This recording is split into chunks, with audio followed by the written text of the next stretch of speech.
It's showing I am now, right? Yeah. Yeah, Okay. now it is. Yeah. Wouldn't want to lose any of these precious words. So important. Who knows? You might go on a rant. We need that.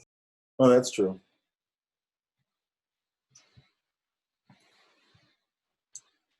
With this, I'm not sure where that halo's coming from.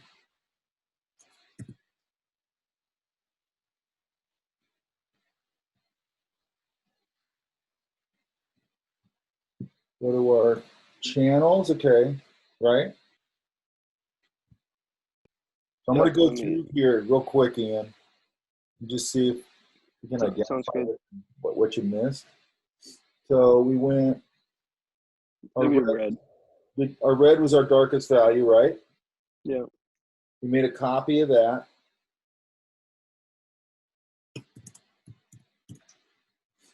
Then we go, I like to go level out the background. Mm-hmm. Try and get this dialed in a little bit without losing anything.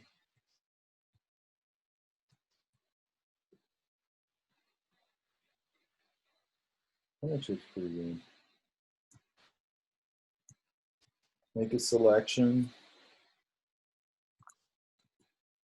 And then I'm going to invert the selection.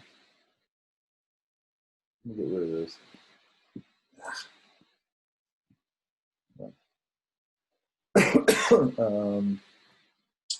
Select, inverse, and we're going to come into our, and go layer mask. Oops. What did I just do? I did something funky in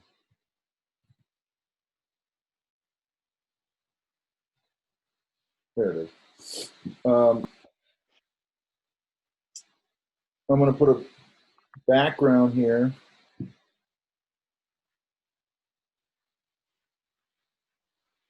I like a gray background.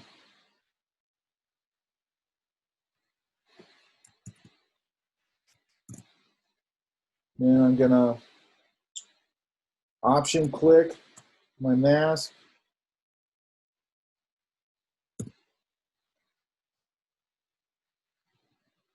Switch my brush. I like a round, hard edge brush.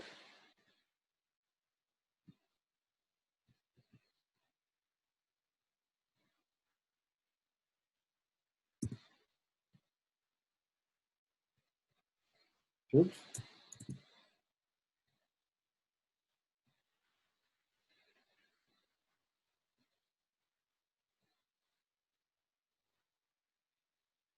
Get all that selected out, or painted back in, or whatever you want to call it.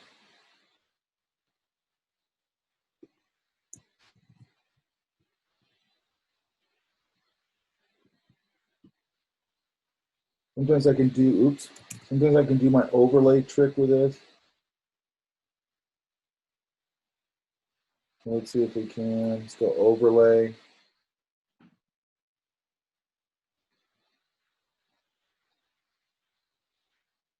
Let's just say that that's good enough. Get rid of overlay. Option, click this again.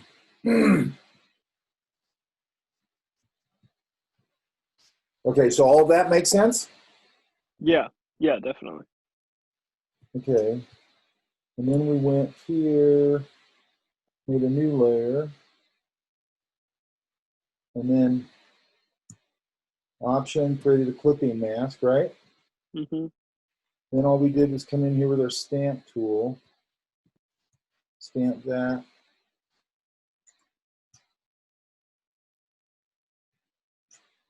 Oh, I'm only on current layer. See that? Mm-hmm. Got to go current below. And I'm just painting those back in. So that halo is getting created by some external thing because it's not the hair halo. Does that make sense? Yeah. I'll go ahead and retry it. These definitely seem like the exact steps that I took.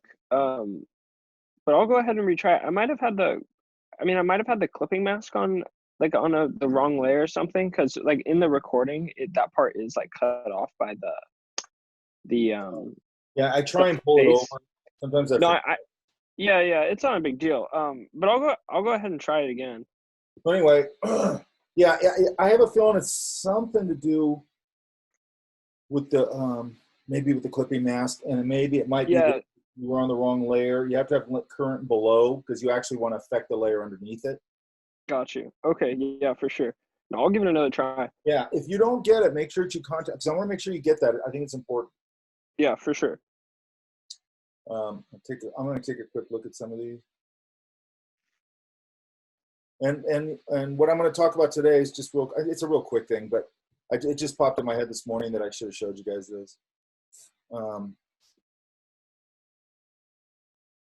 guys are probably like, ugh, it's going to do something on the last day. Most of them, it looks like you guys are just moving along. Let's see, Elan, what'd you get? Oh, that's good. Thank you. What do you think? Just needed to add the warmth to contrast the coolness. Yeah. From the volcano. Yeah, you set it all up really good. Thank you. And get a little bit of, what's nice too is you got that like smoky stuff coming out of the volcano, right? Mm-hmm. Okay, so the way I always think of it is that that's the source of lava or whatever, right? Yep. So that's going to be my hottest hot. So I don't even have to, if I see a little bit of the top, that's fine. But then I can light up the bottom of that smoke a little bit, right? Yeah, for sure. Then it comes down and drips down. Well,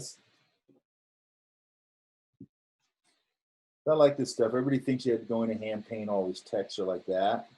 Mm-hmm. You don't, which is fun. Yeah, that's good. Thank you, Mike. Good. That's good. You're going all the way through a process, right? Yep. It's been a journey, but I'm enjoying it, so. A journey that never ends. Yeah.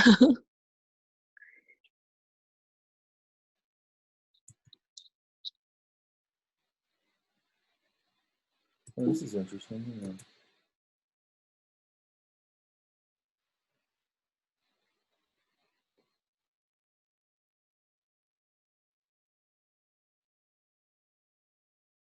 Wow, this file's like a gig.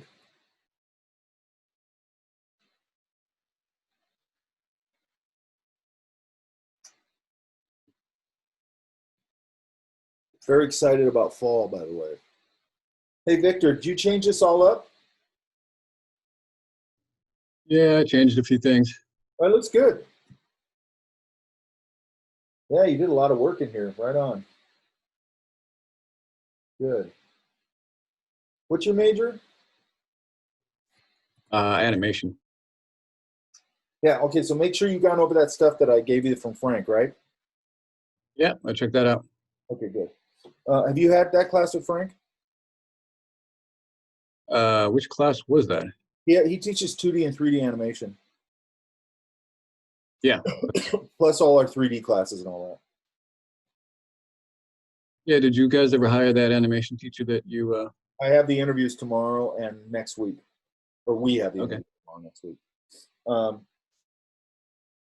I think the one that I really wanted didn't verify her foreign degree, so she's probably out of the running. But I'm sure there's somebody in there. Okay, good. This is good.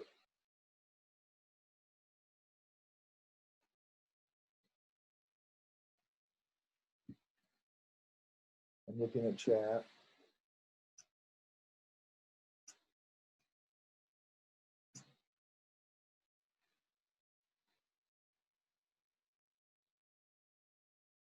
Yeah. Okay, good. All right, let me see.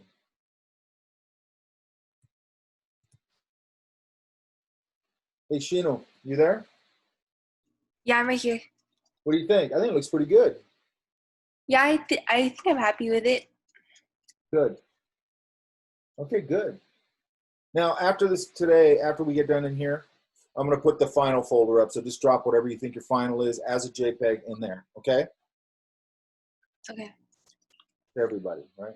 I don't like using, I think I said this, I don't like using Canvas because Canvas, it just doesn't handle files like this well. Okay, so I just like to make a folder and have everything dropped in there. I'll get everything graded this week, you know, because one class and I have everything up to date pretty much. So I should be able to get the grades up pretty quick. As far as I can tell, it looks to me like as long as your attendance has been good, you've been handing things in, you're probably fine.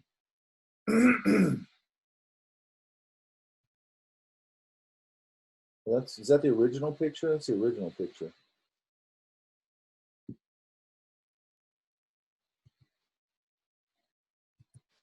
Where's Nina? Hello. Yeah, that's cool. You keep did you paint that wave? Yeah, I did. Well, that's pretty cool. And so I just used a bunch of, I put each aspect of the wave on different layers and then I flattened it.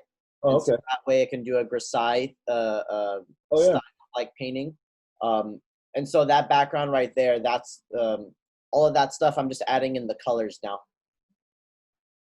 Yeah, that's cool. I might take this. I don't know. To be honest, you'd have to play with it. I might take this and go. There's not going to do anything. Hang on. Oh, that's fine. I might.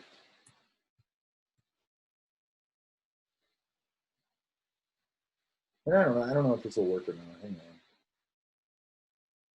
I'd at least try it. Why did it do that? Hang on. That's weird. All right. I'm just curious if this gets a little darker. Yeah. I don't know. I don't know if it really helps anything. Yeah, I'd probably push it back a little bit. Okay. It kind of pushes that wave back a little bit, and it kind of takes so much of the color blast out of it, so my eye doesn't go there first. Yeah. My eye should be going right past that to here.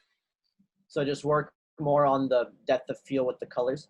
Yeah. Well, I think if you just darken that up, it'll help. All I did is put a gray value over it and put it on a multiply. Yeah. I think that'll probably solve that. Okay. And then, yeah. Like I tried. Go ahead. I tried to put the white just fill layer so that way it can look like more of a portrait. But every time I do, I think it's because those other layers are on color or are on the color overlay. They're on overlay, yeah. Yeah.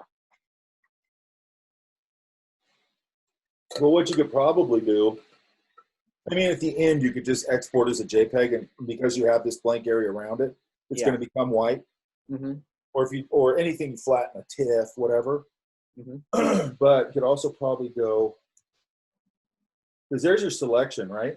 Yeah. And then go here and just cut that out. Oh, that's brilliant. Right? So now if you go like this, you just have a hole in it. Mm-hmm. Right? So there you get your, it has that sort of like Surfer Magazine-y, what's that one other one called? Surfer's Journal. So it's the Surfer's Journal. There's Stab Magazine, which is based in Australia. Then there's Surfer Magazine. Yes, Surfer's Journal looks kind of cool. I haven't really gotten into that yet. I don't surf anymore, but every year I go, I want to get back into surfing. And that's been going on for like 10 years. Sorry, Mike, you cut out. What'd you say?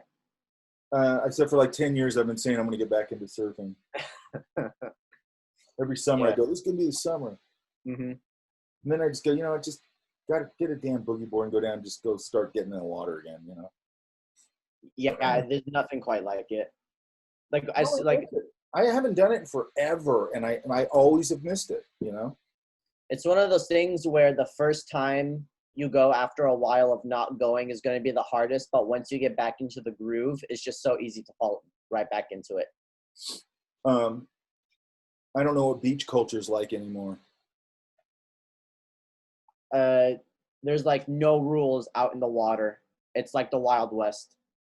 Yeah. I don't know. Like when you were surfing, did you like see, or did you experience like surf etiquette?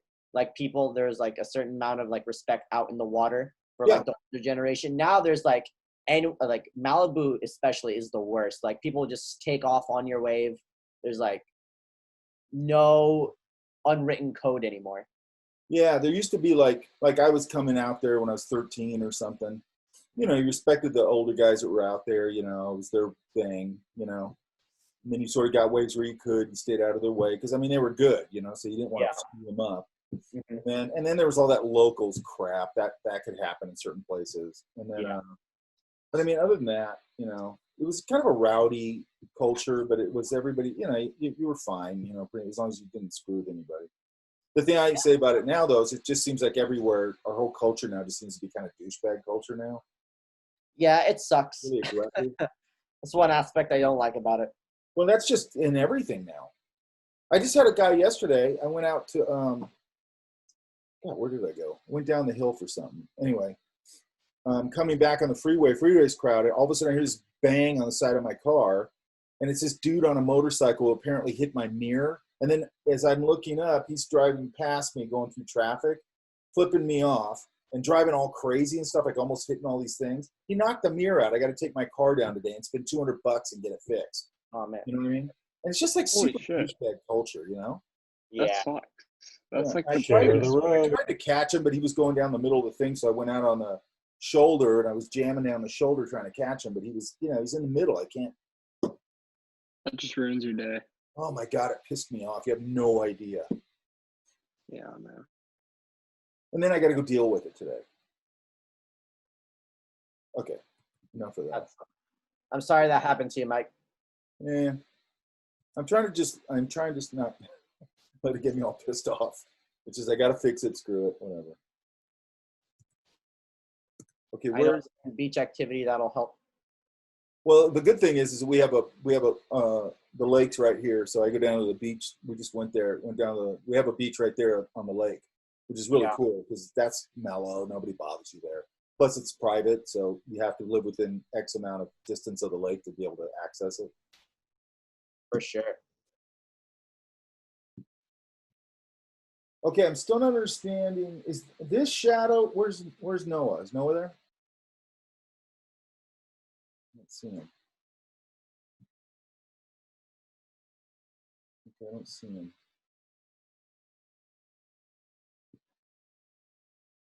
He might be having problems with his Wi-Fi, Mike. Okay. So he'll probably be in and out. Oh, John, you're starting to put some color in here? Okay, good. Yeah, just blocking in, seeing if it has some sort of cohesive color values. Yeah. Not a good job yet, but it's just the thing I like about that technique is you're instantly got color on it, you got value. You know what I mean? Yeah, that does help because then I can go, oh, that's crap, or oh, that's this not so. Back here, I'd probably desaturate that green a little bit. Yeah, it's screaming. And the other thing is like I know you just blocked this in, so like if I make comments on it, half the stuff I'm going to say, you're going to go, yeah, I know. And I'd probably throw. No worries, please let me. I'd probably throw some warm patches in there, like open areas where there's dirt, you know. Not a lot, but a little bit to break it up. I like this. This is really good. I think that's tricky. I think getting that purple right and the shadows right on those distant mountains is tricky. That is one thing I did like. I like the mountains. Everything else I'm working like frantically. Everything is sitting way back there, which is good.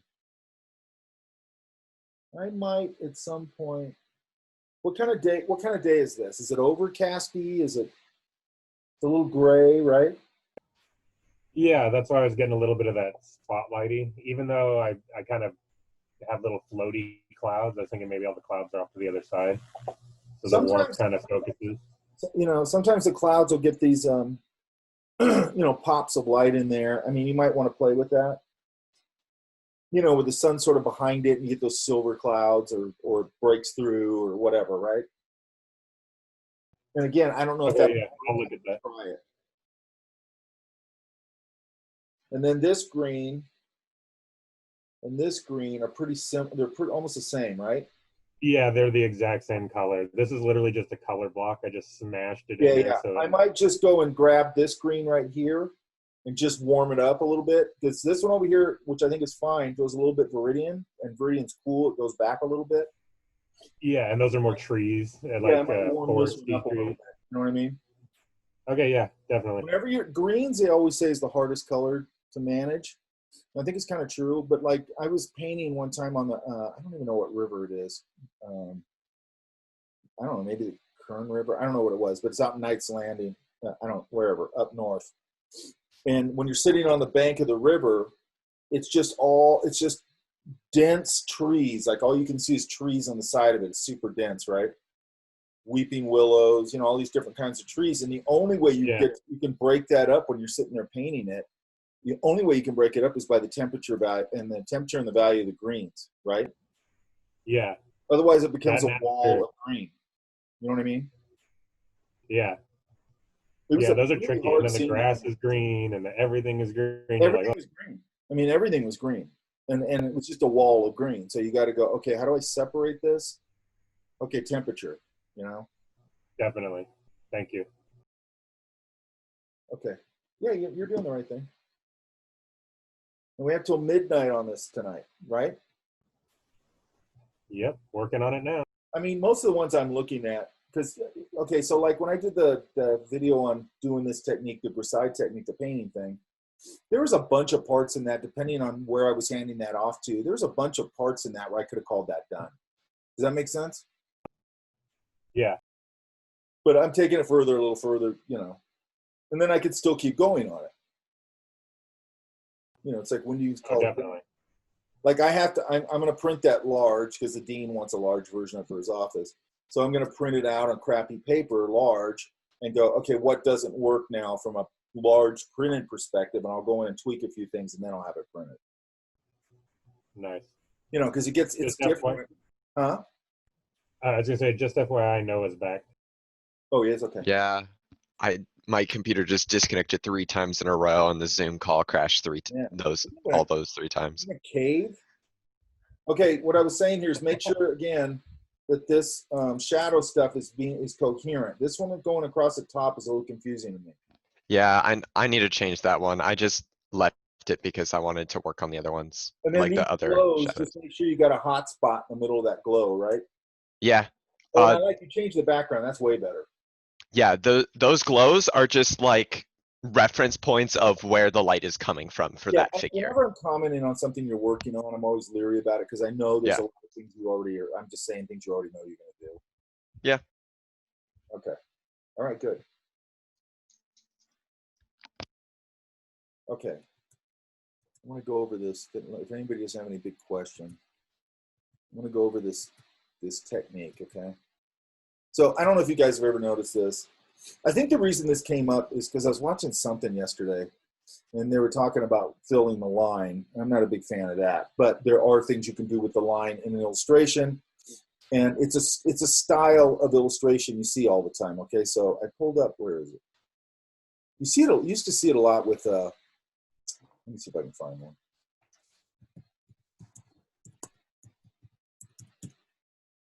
I have an example here, but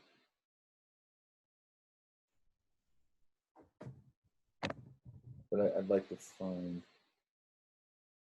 Disney does it a lot. I mean, everybody does it a lot, but it's weird. The place I see this technique a lot is in the cereal aisle, okay? So if you look at this kind of illustration, you see this all the time in the cereal aisle. You know what I'm talking about? Okay, so what's weird to me is when I go to the cereal aisle, and I think they're still using this style, I'm not sure. It looks like one illustrator, and the style is defined by this sort of airbrushy thing, but also, if you notice, look at the line work. The line work is basically a darker value of whatever's the color is around it. Does that make sense? Okay. Here he kept the black line. So what happens is that the line sort of softens up, and then they do this kind of airbrush job on it, and it softens the whole. You see it with Mickey Mouse all the time. It's whenever they render Mickey, they use this technique. Does that make sense? And I think it's a useful thing because there's a lot of this. There's certain things for me that fall in. And the other thing I was thinking about this, like if you're a graphic designer or something, you know, sometimes you're going to get things like line work or whatever, and the client or whoever you're working for is going to go, okay, so we're going to use this line work or something. You know, you might chime in there and go, you know, I can do a color job on that. It would look a lot better, you know, and they don't always expect that out of a graphic designer. Those kind of skill sets to me, whenever I was hiring, if I was hiring a graphic designer and I saw something like this in their portfolio and I go, did you do the illustration? And they go, yeah. I go, ooh, so I get 2 for 1. If I hire you, I get a graphic designer and at least some illustration skills that I can throw this kind of stuff at them. Does that make sense? It gives you an advantage, okay? So what I want graphic designers in here to understand is that, you know, everything we've been doing applies to that too. You can just use it in different ways or whatever. It doesn't have to be necessarily painting, but there's a lot of different ways to hopefully solve problems with it, okay? So let's do this thing real quick.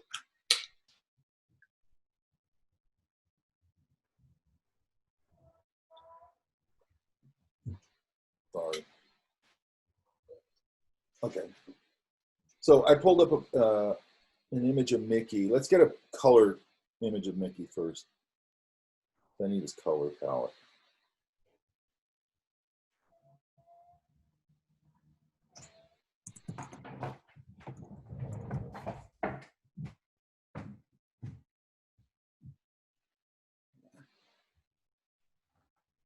Let me try something here.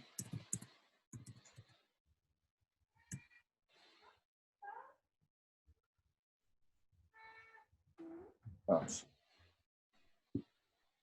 I'll just use this. I just need a color reference. Okay. And I pulled this one up.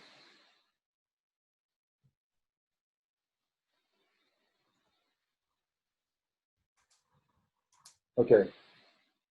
So now we got this guy. I want to open this guy so I can color sample this.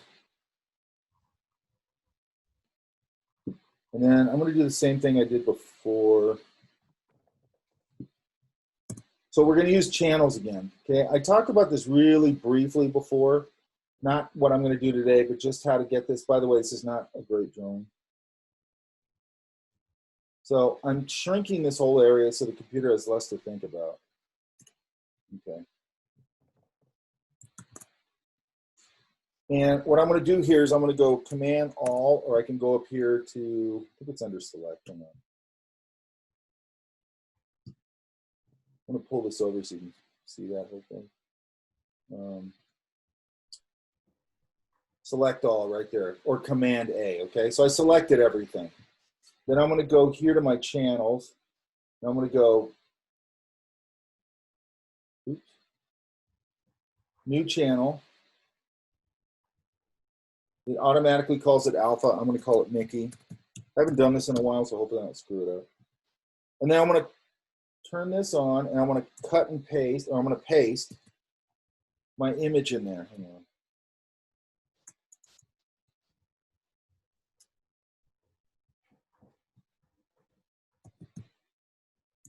Well, hopefully I haven't changed anything in this program.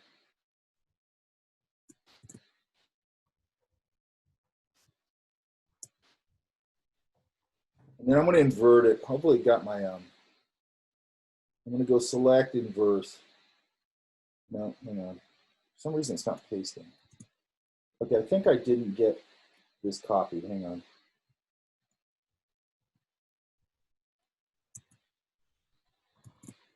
Okay, let's try this again.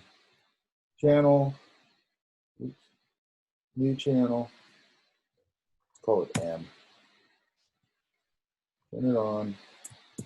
Okay, now it's selected, or it pasted it into the channel, okay? Now I'm going to go select inverse. I don't know why it's not letting me do that, but let's just see if it's going to be okay. I'm going to go here. I'm going to turn this off. And then I'm going to go select, load selection. M. And okay, so you see what it did, right? It made a selection out of my line work. Does that make sense? And the reason I inverted it is the same thing we did with the hair. It's going to actually select the background. So while I'm in there, I just invert it so it selects the line. Okay. Now it lives in my load selection thing, right? Or I could probably just click it in the channel, probably do the same thing. And then I'm going to go, let's put white under this. Well, actually, let's just do this. I'm going to go there and fill it. Oops, it is inverted. Hang on. So let's invert it again. Okay, there you go. So I uninverted it in the channel. Try and invert it so it's correct. Okay, does that make sense? It just filled my selection. Does that make sense? But what did I do? I selected out my lines, because sometimes, like, okay, so we've been doing all this color stuff where we put the line work on a layer and then we hit multiply, get rid of the white, and then we work underneath it. Sometimes I need the line work to be separated completely, like for what I want to do right now, okay? So I'm going to put another layer here. Call it white, fill. I'm just going to fill it with white. Okay, so now I got this. Does that make sense? Okay. So now I'm just going to go over here. I'm going to put it just like we've been doing. I'm not going to draw on that layer or paint on that layer. Now I'm just going to go color. It's underneath. So we're doing the same technique we did with the comic book stuff, okay? Then I'm going to grab this. And I'm just going to sample Mickey's colors off of this other guy. I'm using this, okay? So, I won't do the whole thing, but I'm just going to do a little bit of it. And then I get behind here, shrink that.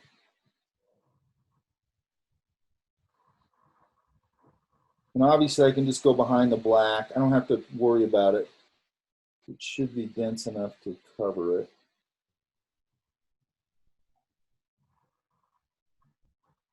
Shrink this down a little bit.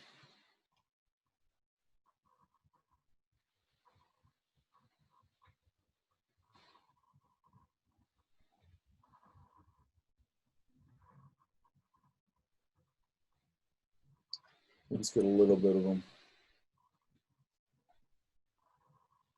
Oops.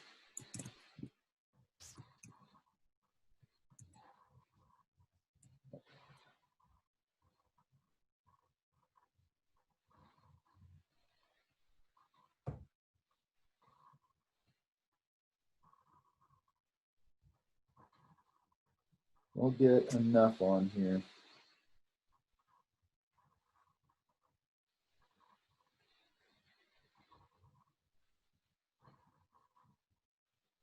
So this will be good, like especially if you're doing character design. It's another way to handle your final, you know, because I just get tired of seeing everything just being, and there's nothing wrong with it, but I get tired of seeing just the same line fill, line fill, line fill thing.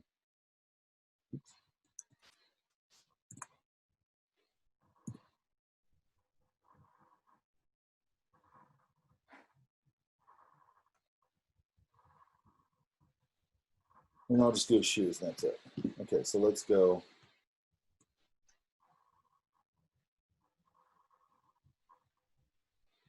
So I'll try and find a link to this style. They do, it's sort of a standard style that Disney does with Mickey in certain situations when they want them really rendered out and with a lot of volume. Okay. Almost.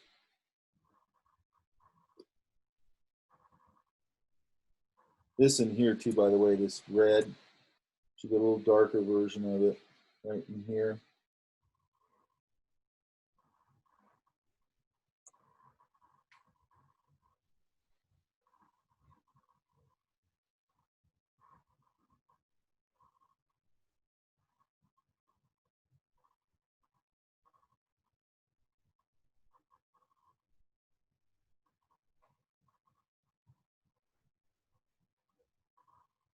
And then the soles of the shoes.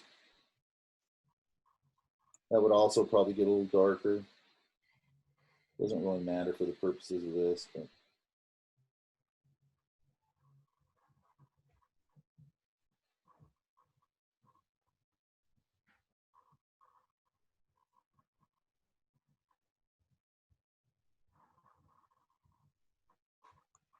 Okay.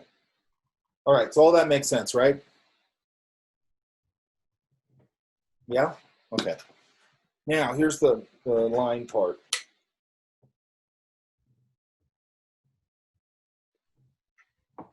By the way, Mickey's buttons aren't black. Okay. So, like if I came in here, let's go to the shoe. So I'm going to go back to my line layer. I want to make a copy of it because I always save one for insurance. And I'm going to go to, let's go to the shoes, okay? And I'm going to, okay, so now I'm on my line layer. Okay, everybody can see that, right? I got this pulled out so you should be able to see it in the zoom. I'm going to go right here to lock transparent pixels.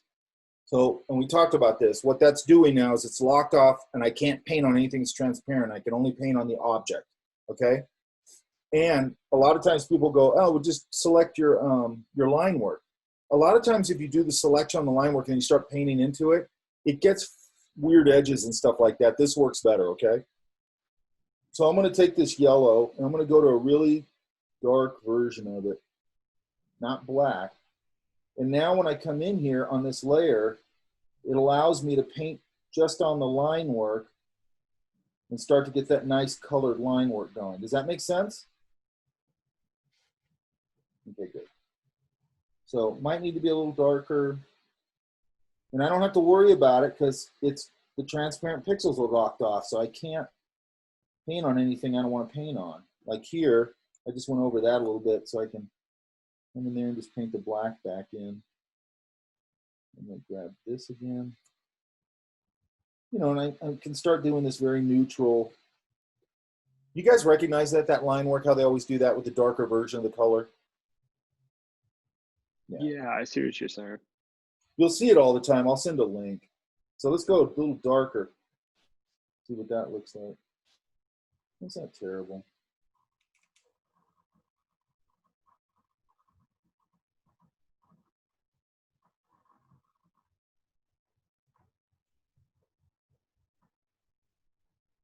You know, and I could do the same thing here. A lot of times I'll go to like a beige line on his face.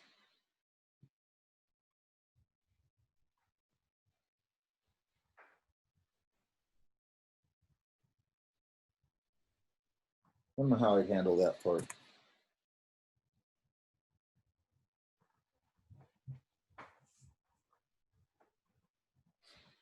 You know, and I can just start painting all this stuff in, however I want to do it, okay? This one for sure I'd go.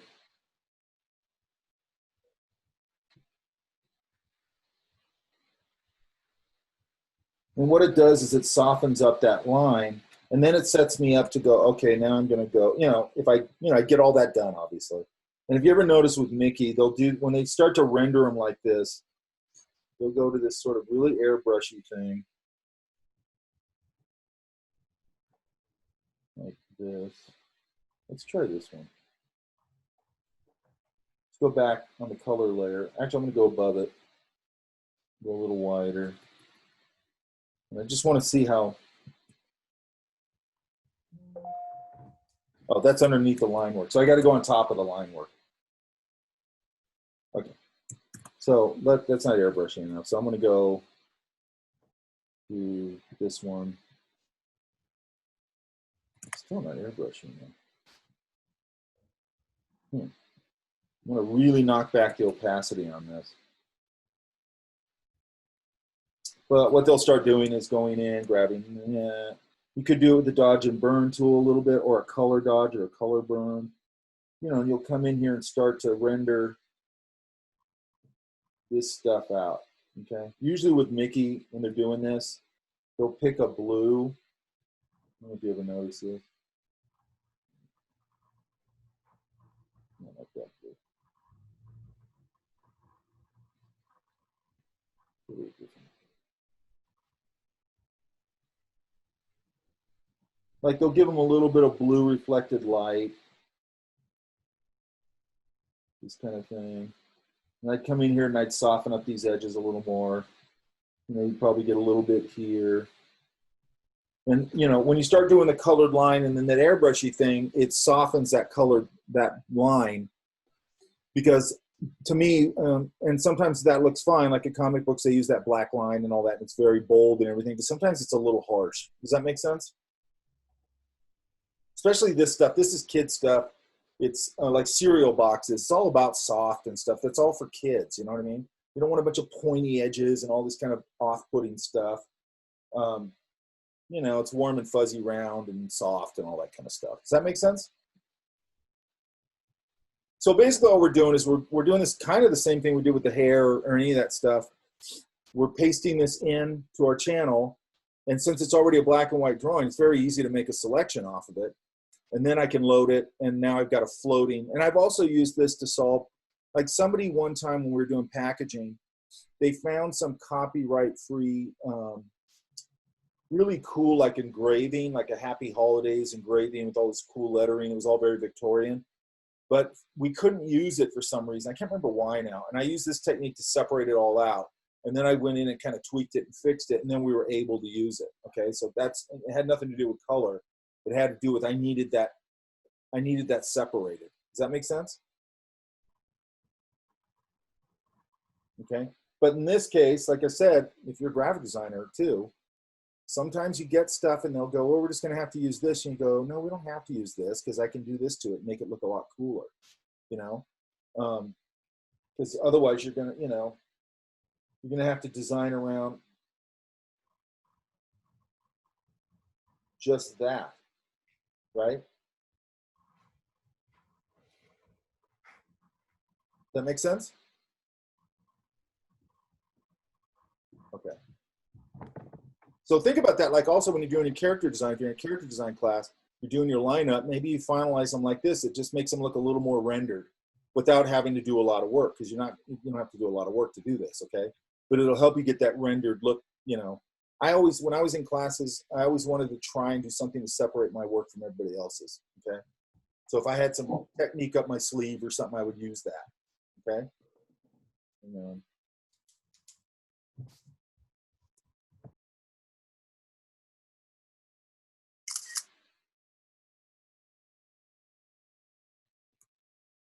okay. Let me, there we go. All right, you guys, if you guys don't have any big questions for me. Hey, Eldiko, this is starting to look pretty good. Oh, I was just going to ask you if you could look at it. If you, what suggestions or anything? You're starting to get everything put together. I like the moss. I added the brighter green. It looks like did you put texture on the foreground, like in the pool and stuff? Yeah. Yeah, I like that. That made a big difference. Yeah, and you separated out your motel sign. Did you just give it that edge light? Is that all you did? Because it's I did. Good. Yeah, I did that. And that's smart. You roughed it up. That you roughed up that highlight. I did. Yeah. Now I don't notice it as much. When I did it, it was too clean and it popped out too much. Oh right. I think I just used a rougher brush. Yeah. You're not sharing your screen though. The only thing I'd say is make sure this guy reads back here. He's starting to sort of fade into the mountains, right? You're not sharing your screen, Kevin. Oh, sorry. You're not sharing your screen, Mike. I blame you, Elon. Thank you. This one right here. See how he's fading into the mountains? Yeah, I always had a problem with that. I was trying to do the fur, pull the fur out, but it wasn't working very well on the body, like a little bit on the edge, and then something happened with the ears. So I think I'm gonna have to start all over with the other copy. I don't think you need to start all over. I'd get rid of that white fringe on the back, soften that edge a little bit, and you could do it the opposite way. Somebody's typing. Do it the opposite way, where you get a kind of a rough eraser and just erase off that white fringe, and that's going to soften up the edge anyway. And then I might just put a little bit of a highlight on him right here, because the light's up here. Where is it? Light's coming this way, right? Yeah. So he could get a little bit of highlight right there, and that's going to separate it from the background, just because again it's dark light. right now his value is very close to this back here, and his texture is very close to that, right? Yeah, that I don't know what happened there, but the white, you're saying you don't like so the white fringe is where I tried to add the fur on, and then I would add the fur on just as the same color for now, and then I just do an overall, just a little sheen on his. Okay. Just right here. You know, find a nice overlay so it sits into the fur a little bit, and then that'll pop him away from the background. Okay. And also maybe I might go in and dodge and burn out a few things on his face to kind of clarify the shapes on his face a little bit. Okay. But that's about it. That is just, again, it's a dark object sitting on a dark object. Right. You're So, right. I was trying to figure it you out. go, you know, maybe like, yeah, and also could just be, maybe you could come back here and lighten up this tree line or something back here, and all of a sudden he'll pop back out again. Okay. Because Yeah. he doesn't, you don't have to get this whole thing lighter, just like enough to pop his face out right here.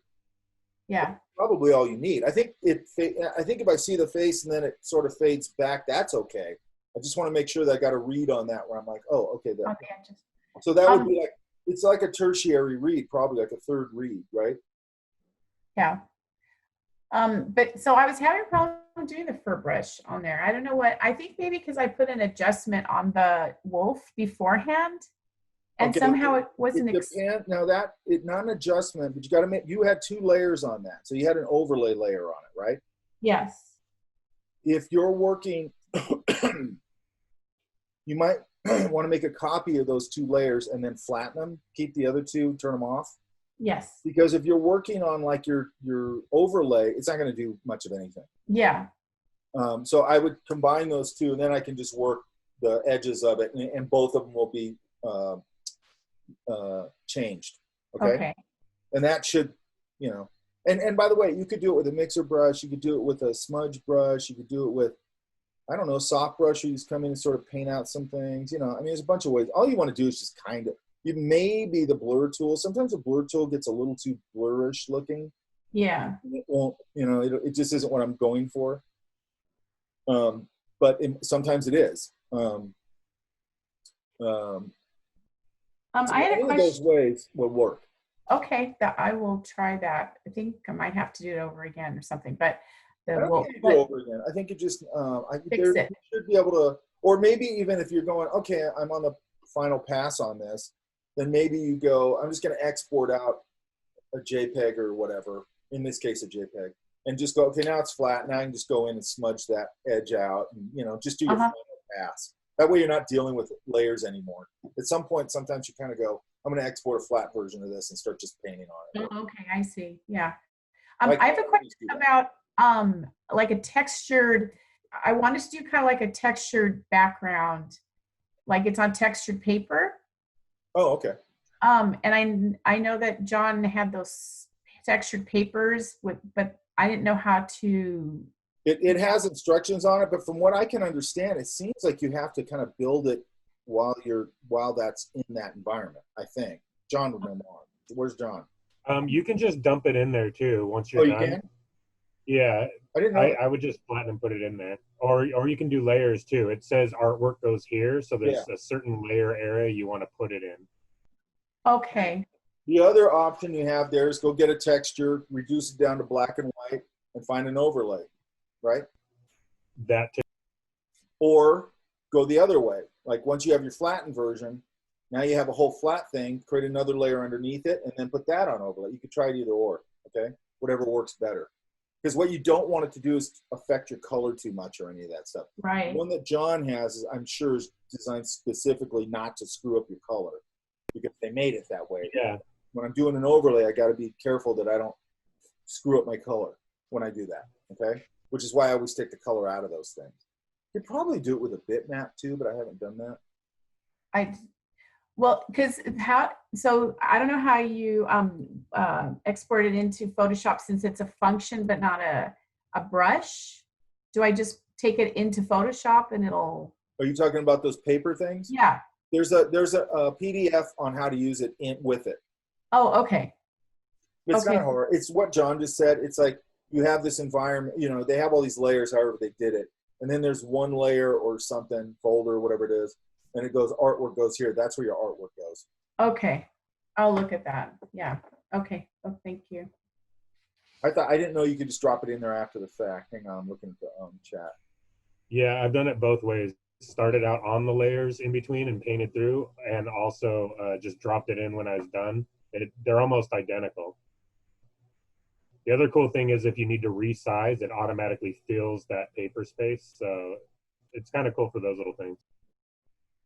So John, would I just take one of those surface pages and then just pull it into my work? I opened it up as its own Photoshop file and then copied my layers, whatever layers you want, or flatten it to one layer, however you want to do it, and then just copied to that page. Okay. And then it would actually dump it in where it was supposed to almost every time for me. Okay. Okay, great. I will try that. Thanks. What are you guys talking about with this pitch black and the grays, John? On the Transformers. Oh, okay. What about them? The shadows were like pitch black. Yeah. Here. Yeah, I was just reiterating your lesson in traditional painting that shadows in real life are not pitch black. So. No, but what you can do here. Whose work was that? Was that Victor's? Noah's. Oh, it was Noah. Yeah, it was mine. Yeah, I currently have it open in another tab working on it. There's a couple things you can do here.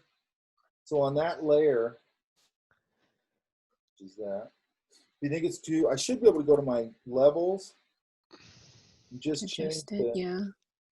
See?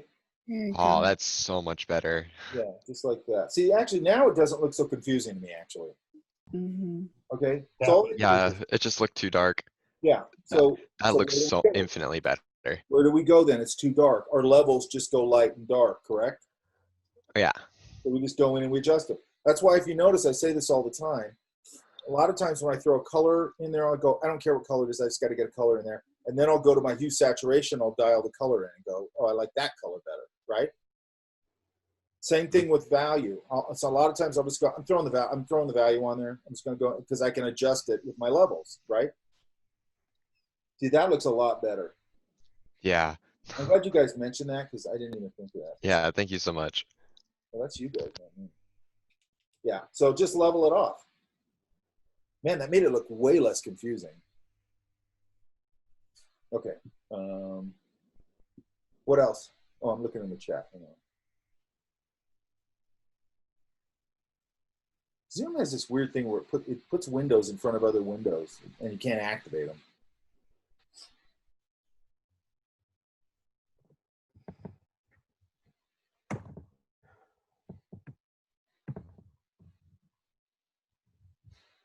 Okay, this is like the thing about shadows.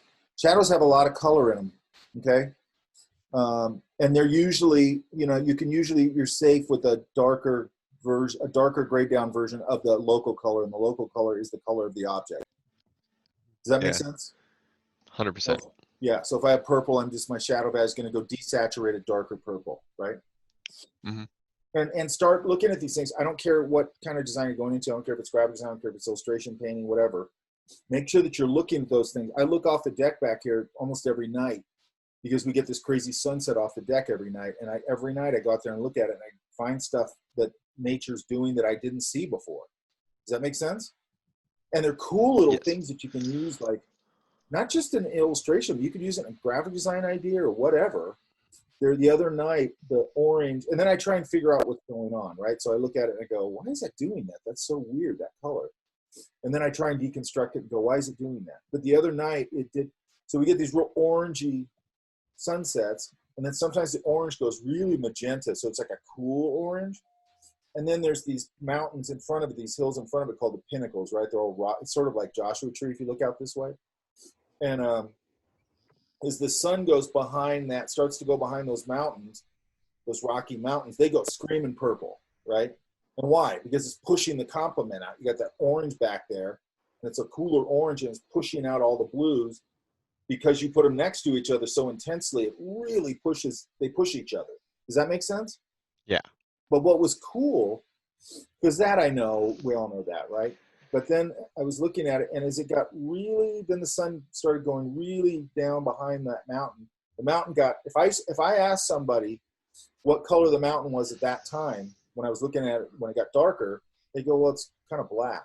Okay, number one, it wasn't black. It was a very deep purple, almost black. But what was really cool is almost imperceptibly towards the top of the hills, it warmed up. It got this like reddish, warm color, but you have to really look to see it.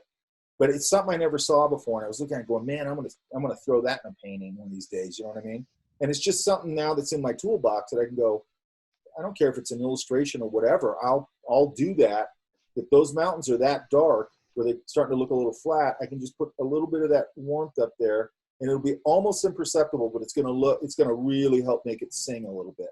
And you got to go out and see that stuff. And you know, if you're an illustrator or concept designer or any of that kind, or a graphic designer, go out, get a watercolor kit, a little cheap watercolor book, a little cheap watercolor set, and go out and just do little watercolors. They don't have to be great, but it's going to force you to start understanding color, because there's no better way to learn color than to go out and look at nature. It's right in front of you, and you got to figure out how to do that. Does that make sense? Yes. You will know more about color than anybody, especially, I mean, you'll know more about color than anybody. And you'll know more about atmosphere. And you'll know better, if you're a graphic designer, you'll know better how to put together a color palette for a line you're working on. Because that little warm idea in the tops of those mountains, I might put that on a package. You know, I might have a really rich, beautiful blue on the bottom and just have it fade up to the top, like warmish like that. You know what I mean? It's just something that I probably wouldn't have thought of, especially that kind of subtle. But if I was doing a high-end package design for a high-end product, that would probably look really cool. Okay? Mm-hmm. Yeah.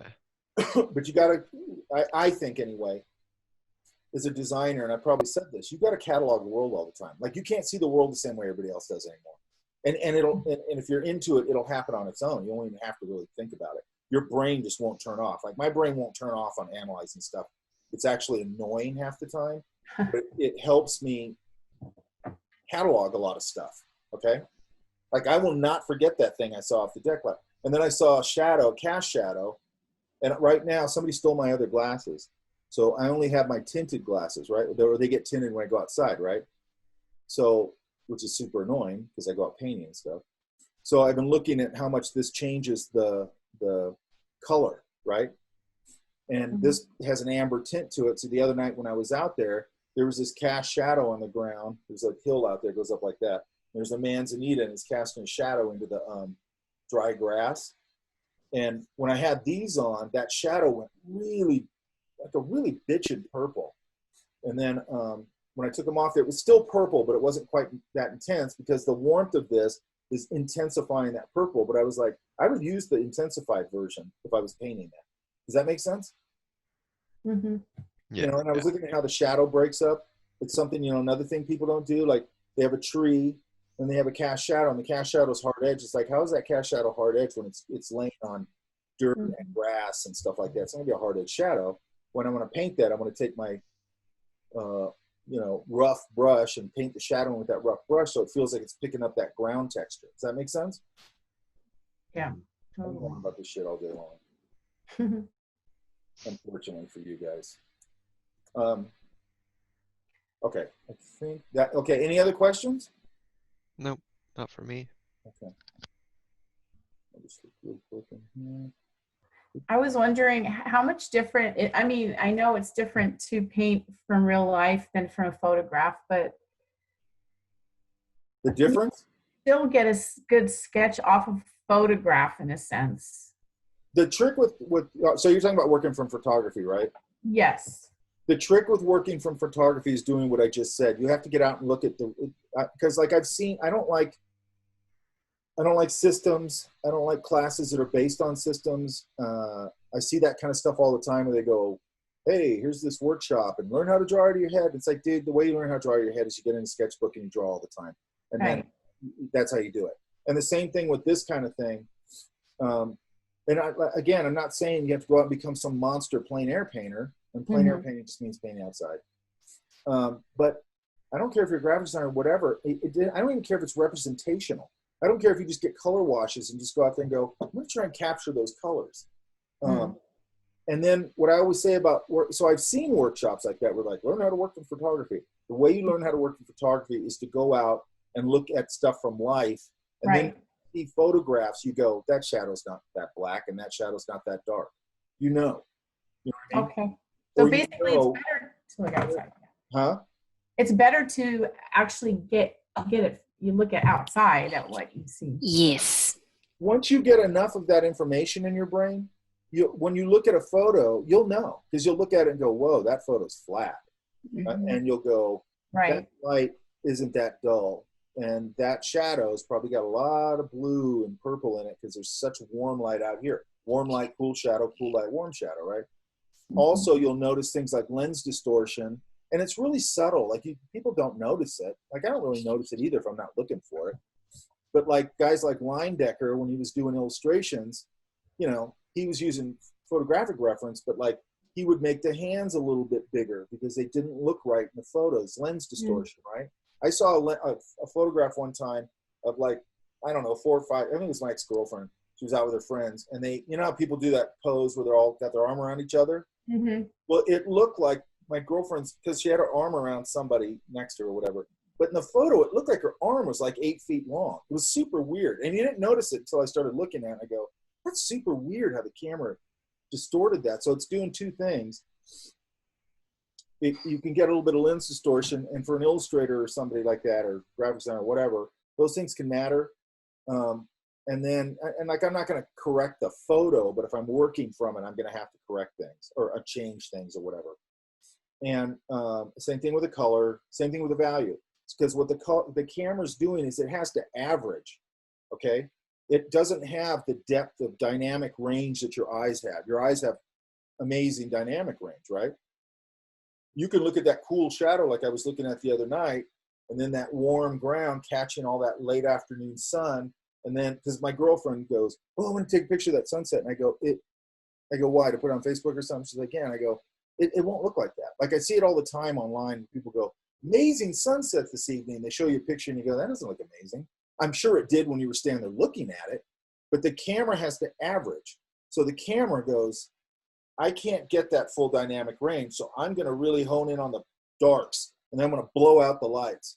And a good way to see this is if you go into a room just like this one. I have one light here, okay?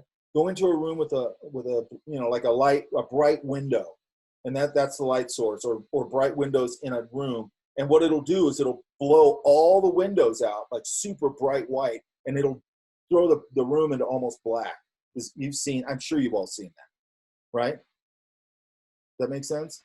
Yeah, definitely. That's not how you see that room at all. You know what I mean? That's not at all a representation with it. Now, if you're some really good photographer, you know how to compensate for all that stuff. But I just take pictures of stuff if I need photo reference, and I know how to interpret it because I paint from life, I draw from life, and so on and so forth. So I just know what is wrong in those photos. Also, photos are very flat. The good thing about photos, though, and you can do this if you go on location, if you want to start learning how to break down shape, take a photo of it, because the photo is very good at it, because it averages, it'll simplify the landscape or whatever for you, where you go, oh, I can clearly see that big shape, that, and you can kind of look at it like people used to use viewfinders, you know, the little square with the lines in it. You can just use your camera for that. Your camera has the baselines in there. If you want it on there. So you can use it the same way, but what's nice about it is you go, boom, and then you look at the photo and you go, oh, I can see all the shapes very clearly. I know how to mask this shape or this scene together. It'll help you start to see big masses in very complicated looking environments, because that's what you have to do in a complex environment design or whatever. You have to distill that down, still convey all that information, but you're not going to paint every leaf and all that kind of stuff. Does that make sense? So start letting I got monkey brain, right? My brain's always going all the time. It's annoying. It's like chatter, right? So I'm always having this internal dialogue with myself about this crap, about color and what I'm looking at, and texture, and how would I do that, and blah, blah, blah, okay? And it all goes into the data bank. Does that make sense? And I want graphic designers in here to understand, when I say go out and draw from life or paint from life, it's like I said, you don't have to become some monster painter or whatever, but it's going to help you a lot. And also, if you can just learn how to thumbnail good, I'm going to do a workshop on thumbnailing. Just thumbnail good, and by just drawing, even if you don't get great at it, you're learning a lot about design, because drawing is design. So you're going out and you're going, how do I paint or draw all this stuff? You know, oh, I got to break it down. What are you doing when you break it down? You're designing. I mean, to be blunt about it, it's probably, you're kind of just doing graphic design. You're taking these shapes, simplifying them, and creating what looks like a complex scene or whatever, right? That's not that much different than graphic design. And it's going to flex that muscle in your brain instead of flexing the same muscle that everybody does, where it's like, here's a grid, you know, design on the grid, and all that stuff's great. But like, you want to have another layer of design thinking and another layer of sophistication in your design thinking. Go look at designers who are sophisticated designers. There's a podcast called Clever. They talk to some interesting people. Art Center has a podcast.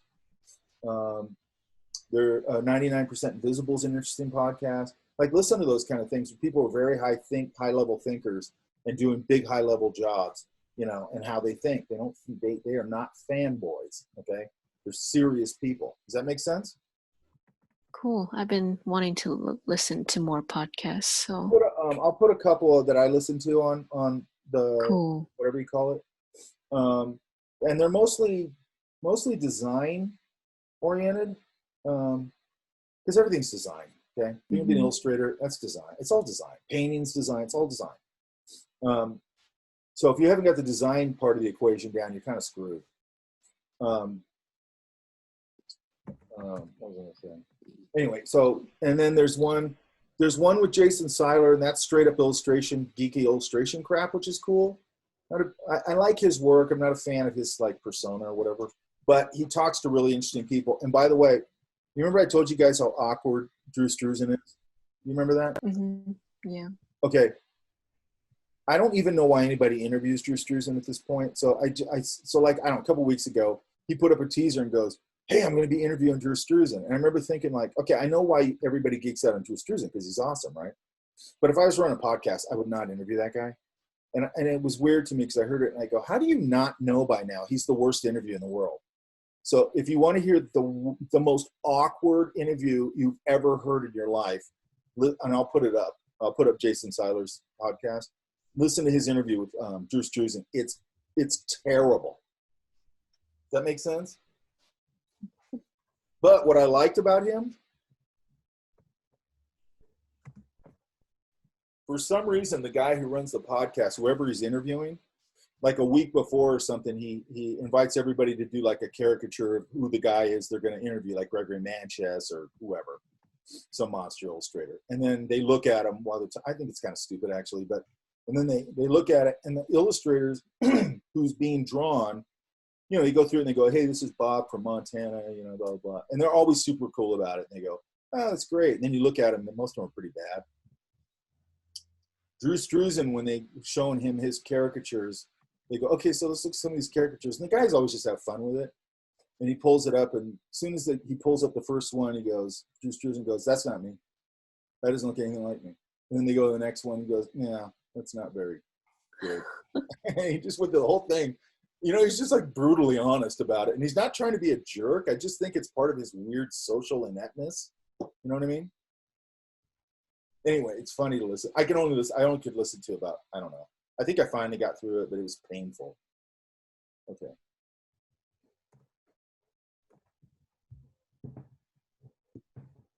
I'm just looking at the chat real quick.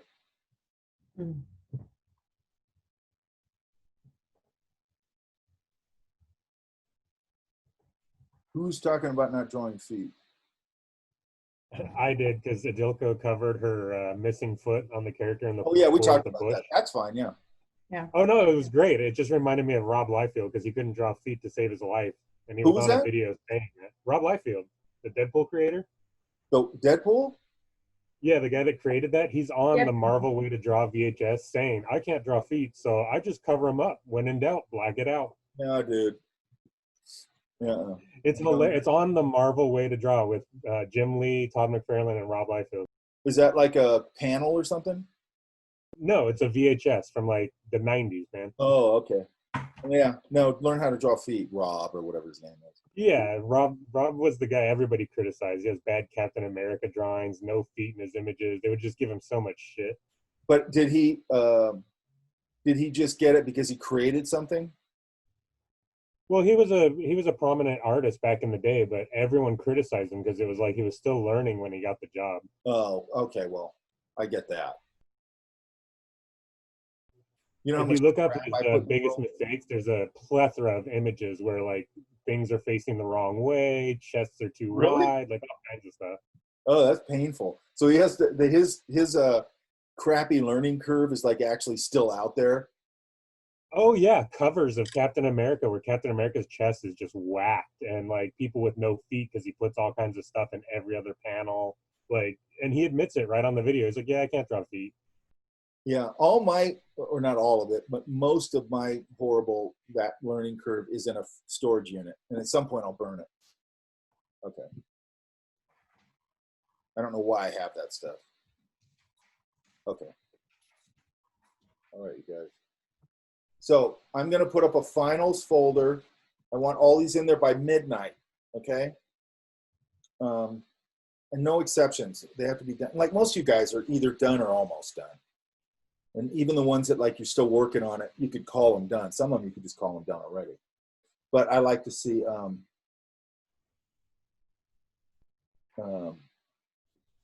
hey, Elan, did you know Jarek? I don't think so. Oh, okay. He just contacted me. Who is he? He was another student, but I haven't heard from him in a while. He went over to Cal State Fullerton. Oh, okay. And he was having a hard time with it because he was just like, I'm not learning anything. You know what I mean? Yeah, Kayla was complaining the same thing after she graduated, I think last year. Bothers me, man. But and then they have to come back to us to get that. You know, it's like, yeah. I mean, you're literally going there to get a piece of paper, and I don't think that's correct. That's just not right. You know what I mean? Mm-hmm. Yeah. But anyway, nothing I can do about it. But and I might have to go there if I want to get my master's because that'd be the easiest place to do it. I mean, and for me, it literally is just a piece of paper. You know what I mean? Mm-hmm. But I'm thinking if I do, I'm going to try and study something other than illustration. I don't want to go on the illustration thing. It'll drive me crazy. So I'm going to see if I can, I don't know, study sculpture or something. Okay. Anything else? Okay, good. Now I'm going to let you guys go. I want to thank you guys. You guys helped me define. I feel like this class is now defined. And that's really, again, it's because of you guys. I got a really good group. You guys have been really good on your attendance. You guys have been really good about discussing. I don't just mean with me, but with each other. I like that you guys are talking with each other, and you guys should keep that going. And you're just just the best. I think this might be the third time I taught this talk. This is hands down best one. Okay. And you guys absorbed everything so quickly that it allowed me to move through a lot of material pretty quickly, which is I've never really been able to do that. And I feel pretty confident that you guys hopefully understand this stuff and hopefully can go into another class and think through things now and solve your problems. Whenever you run into a problem, I probably said this already, I'm always available, okay, forever, right? So if you forget how to do something, don't go to that teacher, just come to me and go, hey, I forgot how to do this. It's going to take me 5 minutes to show you, okay? Or if you want to push your skill set further and you want to do it on a project in another class, come to me with that, okay? And I'll help you learn some new tools or whatever it is you need to do. Does that make sense? Yep. All right, you guys. Thank you very much. I'm going to let you go. Thanks, Mike. Thank you so much. Thanks, everybody. Good job, everybody. Really good job, everybody. Okay? Yeah. All Thank right, you, guys. Mike. I'll see you guys around the virtual campus. Right? I'll see you next semester, Mike. Yep. Okay. Bye, guys. Bye. Bye. Everyone. Bye. Thanks. Have a good summer, rest of the summer, everyone. Yeah, go out and paint. All right, you guys.